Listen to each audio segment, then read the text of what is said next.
আমরা গেলাম হলো এই পশ্চিমবঙ্গের আপনার সেই বর্ধমান, এই যে আসানসোল, সেগুলো হয়ে বিহার হয়ে আমরা রাক্সোল গেলাম। রাক্সোল হলো বিহারের এক বর্ডার এরিয়া। ওই নেপালের পার্টটা হলো বীরগঞ্জ, সেখানে গেলাম।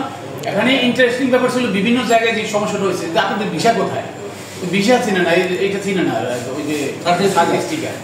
আমরা বলছি এইটাই স্টিকার। আরেকজনে বলতেছে, আরেকজনে বলতেছে আপনার ভিসার ম্যাপ তো শেষ, অন্য ইন্ডিয়ান ভিসা দেখে এটা ভিসার ম্যাপ তো শেষ। পরে বুঝলাম সে আবার ইন্ডিয়া থেকে ওই বীরগঞ্জে যে ওই মেয়ে করতেছে কি তাদের ভিসা দিতেছে, অনারাইভেল ভিসা দিতেছে। আমি বলছি আপনার ভিসা তো দরকার নাই, আমাদের ভিসা আছে, এইটাই আমাদের ভিসা, আপনি নিচে এই লাইনটা পড়েন। এই যে মানে the sticker bearer is supposed to enter all the certain levels.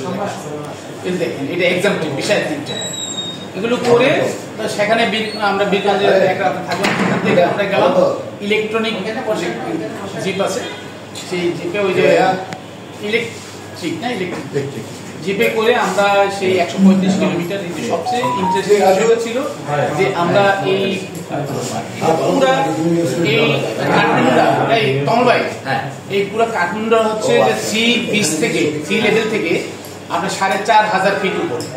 এইটারে চারিদিকে ঘুরতে ঘুরতে আমরা গেছি, আমরা ম্যাক শুয়েছি, আমরা আমাদের সামনে বৃষ্টি নেমে আসছে। আসলে ম্যাকটা কি, ম্যাকটা তো হচ্ছে যে এই জলীয় বাষ্প কণা, তো এটা যখন ভারী হয়ে আসে তখন তো বৃষ্টি নেমে আসে। ওই ম্যাকটা কিন্তু বৃষ্টি, কিন্তু ম্যাক কিন্তু বৃষ্টি কখন হয়, এটা যখন ভারী হয় তখন হয় বৃষ্টি। সেটা আমরা শুয়েছি, আমাদের সামনে আমাদের মানে গাড়ির আমরা হাত দিয়ে করছি, ছবি তুলছি, খুব এনজয় করেছি। এবং উঠতে খুব কিছু জায়গায় খুব ঝুঁকিপূর্ণ ছিল, বৃষ্টির সময় পড়ে যায় কিনা তো। সো এটা লম্বা সময় ধরে আমরা উঠলাম। ওঠার পরে এটা পুরো পাহাড়ের উপরে, এটা 3টা ওদের আছে, ডিস্ট্রিক্ট আছে নেপাল, কাঠমান্ডুটা 3টা ভাগে গেল।